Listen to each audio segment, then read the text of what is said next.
Hello boys and girls, and it's lunchtime in the Price household. So today, I thought it would be fun if I show you how to make some homemade pizza dough. So this is a recipe that we make all the time in our house because it's quick and easy and it can make so many different things. So to start, you will need flour. You will need a cup of hot water. You don't want it too hot because we're going to be putting something inside of this water. Why is it steaming? So what you're going to do is you're going to need 1 tablespoon of the yeast into the water. You're going to need a tablespoon of salt, maybe a little less, into the flour. And inside the water, you're going to need 3 tablespoons of olive oil. Ooh. 1, 2, 3. Now, what you want to do first is take your whisk, and this is the part Fiona can help with, and you're going to whisk around the salt Like a Sonic with the flour. Sonic. And I'm going to take a whisk and mix up the yeast, the water, and the olive oil. And I'm going to pour most of the liquid right into the flour.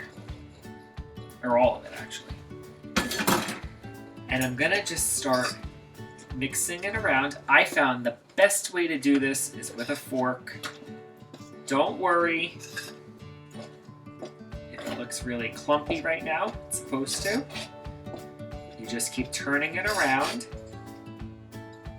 and you'll see soon enough it'll start forming a ball. You don't want to touch it yet. Pretty soon it's going to start to look like that. Pretty cool, right? Now, once it looks like this, you're going to get your hand inside. Make sure you've washed your hands before you begin. And just start kind of turning it around on itself. I like to do this in the bowl. A lot of people like to put it on the countertop, but I find this is cleaner and quicker. And look at this. Within a second, just take your time. But I can now pick this up.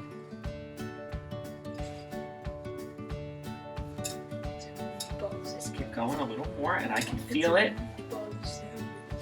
I can pick it all up. I'm going to just take some of that out. And now I'm going to take a little bit of flour onto my countertop, which I washed before. And I'm going to knead this and incorporate all of that flour. Look at that. Faster.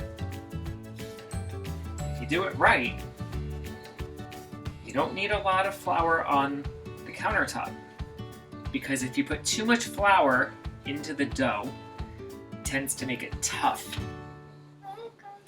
You want nice soft pizza dough, but now just go a little bit. I can feel it forming, and within a second I have this beautiful round ball of dough. So what I'm gonna do is I'm gonna get a clean bowl. Okay, I have my clean bowl, and here's my beautiful dough. Now this dough will make 2 pizzas, but we have to let it rest because we want the yeast that's inside the dough to rise. So I'm gonna put it in a bowl, and I'm gonna take a little bit of that olive oil, and I'm just gonna pour it on top just a tiny bit, and I'm gonna show you what I did. And I'm gonna roll it around in here to get the ball and the bowl to have some olive oil, and it's nice and smooth and puffy. And in about a half an hour, we're gonna have beautiful puffy pizza dough. Okay, boys and girls, we let the dough rest for a while, and you can see how big and fluffy it's become. And if I take off the cellophane, which I forgot to mention, I put some plastic wrap on it to keep it nice and moist. You can see the dough, how spongy it's become. And now I'm ready to take it out, divide it in half, and I'm gonna make a pizza for the kids for lunch. Okay, so boys and girls, what I did was I took 2 pieces of parchment paper and I gave them a little wrinkle and opened them up. And the reason why I wrinkle it is to keep it so it doesn't roll up on itself. I'm gonna take the dough, I cut it into 2 halves. I'm gonna take this one here. I'm gonna put it into the middle of the 1 piece of parchment paper. And I'm gonna use my French rolling pin. And I'm gonna put the other piece of parchment on top. And I'm gonna give this a little roll.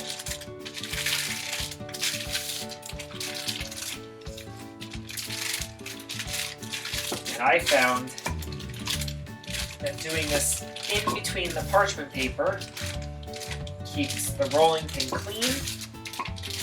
It keeps the countertop from getting dough on it.